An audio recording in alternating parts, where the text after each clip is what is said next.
Hello दोस्तों, नमस्कार। आज का हमारा टॉपिक है भौगोलिक विविधता, जिसे आप जियोग्राफिकल डाइवर्सिटी के नाम से जानते हैं।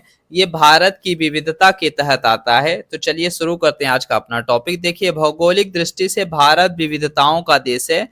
देश की भूगर्भिक संरचना की विविधता, उच्चावच तथा भौतिक लक्षणों की विविधता को जन्म दिया है।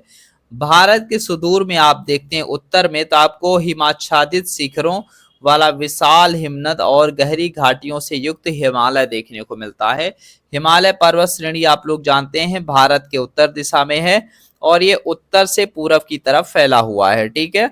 और नेक्स्ट अगर आप देखेंगे तो हिमालय के दक्षिण में आप देखेंगे तो सिंधु, गंगा, ब्रह्मपुत्र नदियों द्वारा निर्मित एक विशाल उपजाऊ मैदान देखने को मिलता है।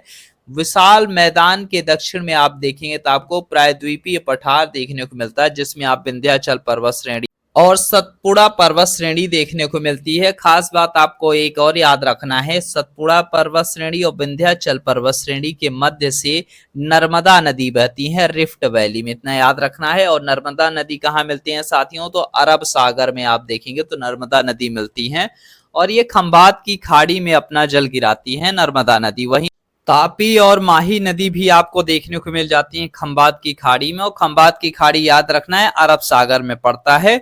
एक चीज और आप याद रखिएगा, जब भी क्वेश्चन पूछा जाता है पूरब से पश्चिम की ओर बहने वाली नदियां, तो याद रखना है नर्मदा और तापी नदियां जो हैं वो पूरब से पश्चिम की तरफ बहती हैं। और भारत की भौगोलिक विविधता को लेके भारत के प्रथम राष्ट्रपति डॉक्टर राजेंद्र प्रसाद जी ने कहा है कि यदि कोई विदेशी जिसे भारतीय परिस्थितियों का ज्ञान नहीं है सारे देश की यात्रा करे, तो वह यहाँ की विभिन्नताओं को देखकर यही समझेगा कि यह एक देश नहीं बल्कि छोटे छोटे देशों का समूह है और ये देश एक दूसरे से अत्यधिक भिन्न हैं। जितनी अधिक प्राकृतिक भिन्नताएं यहाँ हैं उतनी अन्यत्र कहीं पर नहीं है। देश के एक छोर पर उसे हिम मंडित हिमालय दिखाई देगा और दक्षिण की ओर बढ़ने पर गंगा, यमुना, ब्रह्मपुत्र नदियों की घाटियां देखने को मिलेंगी। फिर वहीं बात करें तो विंध्याचल, अरावली, सतपुड़ा और नीलगिरी पर्वत श्रेणियों का पठार देखने को मिलेगा। इस प्रकार अगर वह पूरब से पश्चिम की ओर जाएगा तो वैसे ही स्थिति उधर भी आपको देखने को मिल जाएगी। ठीक वैसी ही विविधता और विभिन्नता मिलेगी। उसे विभिन्न प्रकार की जलवायु मिलेगी। हिमालय की अत्यधिक ठंड, मैदानों की ग्रीष्म काल की अत्यधिक गर्मी मिलेगी। एक तरफ असम का समवर्षा वाला प्रदेश तो दूसरी तरफ जैसलमेर का सूखा वाला क्षेत्र देखने को मिलेगा, जहां बहुत कम वर्षा होती है। इस प्रकार भौगोलिक दृष्टि से भारत में सर्वत्र विविधता दिखाई पड़ती है और इसी के आधार पे भारत को 4 प्रमुख भौतिक प्रदेशों में बांटा गया है। जो पहला आता है वो है उत्तरीय पर्वतीय क्षेत्र, दूसरा आएगा विशाल मैदान, तीसरा आता है प्रायद्वीपीय पठार और जो चौथा आता है वो तट एवं द्वीपीय समूह। तो देखिए, जो उत्तरी पर्वतीय क्षेत्र है तो आप इसमें देखेंगे तो हिमालय, और जहां जहां हिमालय का विस्तार हुआ है भारत में वो सभी उत्तरी पर्वतीय क्षेत्र में आ जाते हैं। वहीं अगर विशाल मैदान की बात करें तो नदियों द्वारा जो निर्मित बड़े बड़े मैदान हैं उसे विशाल मैदान की संज्ञा दी गई है। और इसमें आप देखेंगे तो जो नॉर्दर्न प्लेन है, उत्तर भारत का मैदान, वो काफी ज्यादा प्रसिद्ध है।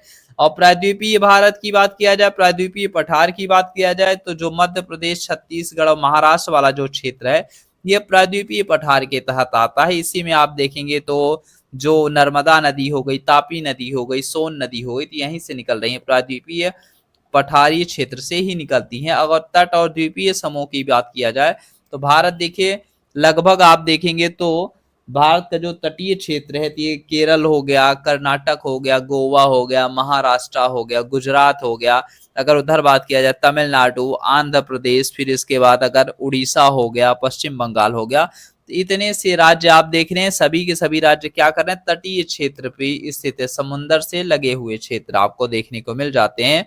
और द्वीपीय समूह में आप देखेंगे तो लक्षद्वीप देखने को मिलेगा, साथ ही साथ अंडमान निकोबार द्वीप समूह जैसे आपको देखने को मिल जाते हैं। तो ये सारी विविधताएं आपको देखने को मिलती है।